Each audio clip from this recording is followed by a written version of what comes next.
तुम्हाला जर एखादी गोष्ट फील होते, तुम्हाला एखादी गोष्ट वाटते, तुम्हाला गोष्ट एखादी भासते, तुम्ही तुमच्या एक्सपिरियन्सवर किती विश्वास ठेवता? 10%, 50%, 100%? फर्स्ट थिंग फर्स्ट, तुम्ही विचारता तरी का की हा एक्सपिरियन्स खरा आहे की खोटा आहे, की अहमची फक्त एक चाल आहे, ती स्वतःला अहमवृत्ती एक्सप्लोअर करण्यापासून फक्त वाचवण्याची ही ट्रिक आहे, की काहीतरी फील होतं आहे. फील होण्याचं फक्त एकच सोल पर्पज आहे, तो म्हणजे काय, की तुमचं ध्यान जर गहरं होतं आहे, तुम्ही अहमवृत्तीकडे कसं ना कसं तरी पोचताय, तर तुम्हाला काहीतरी एक्सपिरियन्स होतील. तुम्हाला झोप येईल, निद्रा येईल, तुम्हाला असं वाटेल की बोर होतं आहे किंवा असं होतं आहे तसं होतं आहे. तुम्हाला असं वाटेल की इथून उठून जावं, दुसरं व्हिडिओ पाहावं किंवा काहीतरी वाटेल, फील होईल. आता तुम्ही जर विश्वास ठेवताय तुमच्या एक्सपिरियन्सवर, दॅट मीन्स तुम्ही काय करताय, जो माणूस संसारमध्ये पळतोय फक्त या आर्थिकी संसारमध्ये त्याला काही भेटून जाईल, आणि तुम्ही तुमच्या अनुभवावर, एक्सपिरियन्सवर विश्वास ठेवून पळताय की काहीतरी भेटून जाईल किंवा काहीतरी होईल, हे सेम नाही का? आता जर तुम्ही थोडं इथे लक्ष दिलं तर तुम्हाला दिसेल तुमच्यातला विरोध. तुमचं म्हणणं काय आहे की मी माझंच नको ऐकू का, मी ते नको करू जे माझं इच्छा आहे, मी ते नको करू जे माझं मन चाहत आहे. हा विरोध बघणे. ऑब्वियसली तुम्हाला जर तुमच्या मनाचं करायचं आहे, कोणीच तुम्हाला अडवलं नाही, पण कृपया बघणे तुमचा फायदा होतो आहे का त्याच्यात. अहम तुम्हाला ज्या काही इन्स्ट्रक्शन देतो आहे, हे कर ते कर, त्याच्याने नक्की तुम्हाला काय भेटते? तुम्हाला फक्त एक वर्तुळाकार वृत्तिगत एक रिपिटेशनची ॲक्टिव्हिटी भेटते. हे सगळं फक्त एकच मूल गोष्टीसाठी चाललं आहे, की ही जी चेतना आहे या बॉडीशी तादात्म्य जिने बसून घेतलेलं आहे, तर त्यांचं कॉम्बिनेशन काही असं बनलं आहे की त्या चेतनाला असं वाटतं की हे हातपाय माझे, हे शरीर माझं, इंद्रिय माझे, त्यांचा अनुभव माझा आहे. आणि मग त्या चेतनेने ते काइंड ऑफ अ कंपोनंट म्हणून ॲड करून घेतलेले, त्या चेतनेने कंपोनंट म्हणून ॲड करून घेतलेले आहे की माझे भाग आहे. आणि ते कंपोनंट एक्सपिरियन्स निर्माण करता, जगाचा अनुभव निर्माण करता, जग आहे, संसार, समय आणि करता यांना खडं करताय, यांच्या मान्यता उभ्या करताय. हा अनुभव जितक्या स्पीडनी जोरात होतो आहे, प्रत्येक क्षणाला जसं जसं रेट वाढतो आहे या इंद्रियगत अनुभवांचा, तुमची त्यात लिप्तता वाढते, तुमचं अजून अजून ऐकण्याची इच्छा होते की या इंद्रियाकडून अजून डेटा यावा. हे फक्त मान्यतेचं एक विशेष सायकल आहे जे तुमच्याकडून देऊन घेतले जाते. आणि तुम्ही इतके पॉवरफुल आहे की तुमच्या कानात जरी नुसतं असं कोणी बोललं जरी, इनफॅक्ट मायाचं हे प्रत्येक क्षणाचं प्रपोजल असतं, तुमच्या कानात फक्त बोललं जातं की लेट्स से तुम्हाला एक माईक घ्यायचा आहे, तुम्हाला फक्त तुमच्या चित्तामध्ये फक्त एक थॉट इंड्यूस केला जातो की without mic all your audio recordings will be trash. आता तुम्ही त्या अनुभवावर येता, तुम्ही फील करता की अरे मी रोज मेहनत घेतो आहे ऑडिओ रेकॉर्ड करायला, पण जर मला माईक नाही भेटला, माईक नाही घेतला मी, तर सगळं वाया गेलं आहे माझं रेकॉर्डिंग. सगळे ऑडिओ हे क्वालिटी नीट नाही येणार त्याची. आता कृपया बघणे की पहिले जे चित्ताच्या तळामध्ये तुमच्या एक प्रपोजल फेकलं गेलं होतं, कुठून आलं काय माहीत नाही, समाजागत प्रभाव असू शकतो किंवा आदर्श ऑडिओ रेकॉर्डिंग ऐकून त्याच्यावर अनुमान, इंटरफेरन्स की अरे यांची ऑडिओ चांगली, माझी नाही आहे. पण अल्टिमेटली ती वृत्ती काय आहे की अनंतापर्यंत पोचायचं आहे, असं बेस्ट, असं उत्कृष्ट तिथपर्यंत पोचायचं आहे.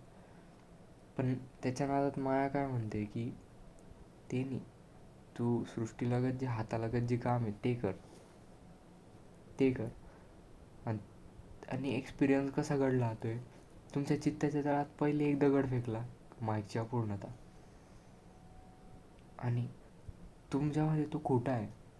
तुमच्यामध्ये ते म्हणजे म्हणता ना की जर भिंतीवर खोटा आहे तर तिथे तो लालचा शर्ट गाडता येतो. तसंच तुमच्यामध्ये ती अपूर्णता आहे हे मायाने बरोबर ओळखलं आणि बरोबर तोच पॉईंट सेल केला तुम्हाला. आणि किती इंटरेस्टिंग आहे की मला दुसऱ्या व्यक्तीबद्दल काहीच माहीत नाही आहे. लेट्स से एखादा अननोन पर्सन माझ्या समोरून गुजरतो आहे, त्याच्याविषयी काहीच माहीत नाही मला. मायाला सगळ्यांच्याविषयी सगळं माहिती, याच्यात कोणती लालच आहे, याच्यात कोणती ग्रीड आहे, याला कसं फसवलं जाऊ शकतं. आणि तोच डाव आपल्या चित्ताच्या तळात माया फेकते बरोबर, आणि आपण फसतो. किती इंटरेस्टिंग आहे. म्हणजे माया तिचं काम किती म्हणतात ना एकदम परफेक्टली करते, आणि आपण परफेक्टली फसतोय. म्हणजे भासता असं की माया ही देव आहे बेसिकली, आणि आपण व्हिक्टीम आहे काइंड ऑफ. आणि व्हिक्टीम भासून देण्याची जी कला आहे ही मायाला एकदम नीट जमते. आता तुम्ही याच्यापासून कसं वाचू शकता? ही जी सगळी भासण्याची कला आहे, ही खोटं खोटं तुम्हाला व्हिक्टीम आयडेंटिटी देण्याची कला आहे मायाची, पण याच्यात कृपया बघणे तुमची तेवढीच इक्वल चुकी आहे. जेवढी मायाची कला आहे तेवढी तुमची चुकी. ती काय, तुम्ही कशाला घेता आयडेंटिटी, तुम्ही कशाला तो भास खरा मानता. आत्ता मी व्हिडिओ संपेल आणि मी फसेल काही ट्रिक्समध्ये मायाच्या. काल मी एक एक्झाम्पल बघितलं की मी आहे ना एक सॉन्ग ऐकत होतो, अर्जिया फ्रॉम दिल्ली 6. त्या सॉन्गमध्ये काइंड ऑफ जो मौला आहे, जो गॉड आहे, परमात्मा, त्याला अर्जिया देतोय व एक अहंकार. तर त्याच्या रिगार्डिंग एक चांगलं नाईस एक आध्यात्मिक सॉन्ग आहे. एक आध्यात्मिक जर्नीवर गाईड करणारं एक ग्रेट सॉन्ग आहे, one of the spiritual song which is in the Bollywood by the way. I don't know की कसं ते पिक्चरमध्ये आलं, पण ते ठीक आहे.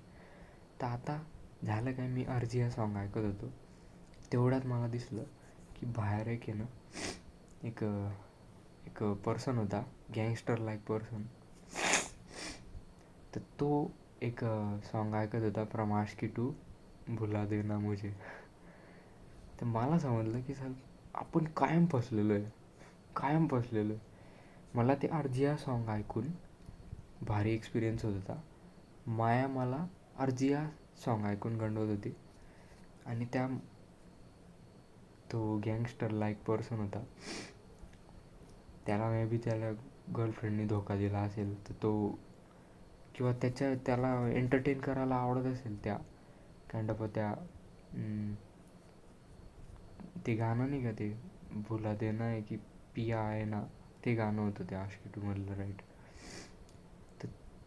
तर म्हणजे गँगस्टरला तसं फसवते माया, मला असं फसवते.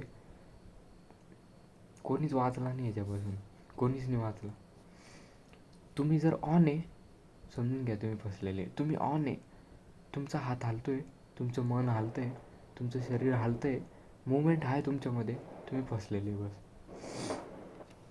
म्हणजे दिसतं आहे की तुमची हालचाल करण्याची इच्छा, वेदर ते मन आहे किंवा शरीर आहे, तुमची हालचाल करण्याची इच्छा हेच काय दर्शवत आहे की बघा, मायाचं हे प्रपोजल होतं की माझ्यामध्ये अपूर्णता आहे, ते मी वाचलं. मनात चित्ताच्या तळ्यामध्ये तो एक स्मॉल दगड, विचार, वृत्ती, थॉट फेकला गेला मायाद्वारे, आणि ते मला खरं वाटलं, ते प्रपोजल मला पटलं, त्याच्यामुळे मी हालायला तयार आहे. आणि हेच एक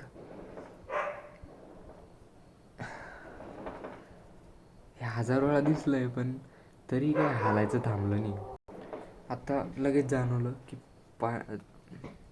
एक विचार आला, एक काइंड ऑफ सेन्सेशन आलं की तोंड सुकलं आहे. लगेच लगेच पाण्याची बाटली उचलली. म्हणजे हे ऑटो पायलट स्तरावर होतं बॉडीच्या, की बॉडीची ऑटो पायलट सिस्टम करते. आता मी थोडी म्हटलो की पाणी नाही प्यायचं तुम्हाला, पण तुम्ही जर तादात्म्य बॉडीशी करून ठेवलं तर तुम्ही त्यात दखलंदाजी करणार. आणि तुम्ही आता लेट्स से स्वीट्सच्या दुकानात तुम्ही उभे, तुम्ही म्हणणार ओके, इथे पाणी पिण्याच्या ऐवजी मला हे पण ऑप्शन आहे की मी स्वीट ड्रिंक्स पिऊ शकतो किंवा मी कोल्ड ड्रिंक्स पिऊ शकतो. आता तुम्ही पाणी तहान भागवण्यासाठी नाही पिते, तुम्ही काहीतरी ड्रिंक घेते तहान भागवण्यासाठी नाही, तुम्ही मनाने भोग करताय. मनाचा भोग हा काय, माझ्या मनाची ही अपूर्णता आहे, ही चव नाही भेटली मला, ती तुम्ही तहानमध्ये घुसून तुम्ही कोल्ड्रिंक पिण्याचं, स्वीट कोल्ड्रिंक पिण्याच्या नादात तुम्ही ते आता काम करताय. म्हणजे असं असतं, ॲक्च्युअल जी पूर्णता आहे ती पाण्याने होऊन राहिली. ऑटो पायलट शरीर पाणी काम करणार पण होतं, पण तुम्ही दखलंदाजी केली, तुम्ही मन त्याच्यात घुसवलं मध्येच. आता तुम्हाला भोगायचं आहे ते शुगरचे इम्पॅक्ट काय होतील बॉडीवर, ते कोल्ड्रिंकचे प्रिझर्वेटिव्स किंवा अदर जे अननेसेसरी स्टफ त्याचे प्रभाव. हे तर नुसतं शरीरगत बात बोललो. मनाचे बाय इटसेल्फ इतके ट्रिक्स आहे. ते मनाचे भोग वर्सेस शरीराचे भोग याच्यामध्ये जमीन आसमानचे फरक आहे. तुमचं शरीर बाय डिफॉल्ट इतक्या बेसिक टेंडन्सीजवर चालतं, फूड, सेक्स, काही बेसिक म्हणजे जस्ट शरीर चालवण्यासाठी ज्या बेसिक टेंडन्सीज आहेत तेवढ्यावर चालतं. पण कृपया बघणे की आपले दिनचर्यातले जे भोग आहे ते आपल्याला काय ॲडिशनल काम करायला लावत आहे. पाण्याच्या ऐवजी कोल्ड्रिंक पिणे, साधं हेल्दी फूड खाण्याच्या ऐवजी चविष्ट फूड खाणे, असं जे जिभेला भावेल. तुमचा अहंकार हा जिभेत येऊन जातो त्या क्षणाला. तो म्हणतो, तुम्ही जर लेट्स से ब्रॉकोली नुसती कच्ची जस्ट बॉइल्ड ब्रॉकोली खाल्ली, 7 दिवस खाल्ली, 8व्या दिवशी तुमच्या चित्ताच्या तळात हा दगड फेकला आहे की यस तुझ्याकडे पैसे आहे, तुझ्याकडे ऑप्शन आहे की you can order from Swiggy, तू हॉटेलमधून मागवू शकतो. तर हा दगड फेकला आहे तुमच्या चित्ताच्या तळात. आता तुम्ही हल्ले त्या दिशेला, एंटरटेनमेंट झालं. आता तुमचा रूट ताणला गेला बस मुक्तीचा, बाकी काहीच झालं नाही. मुक्तीचा रूट सोपा होता.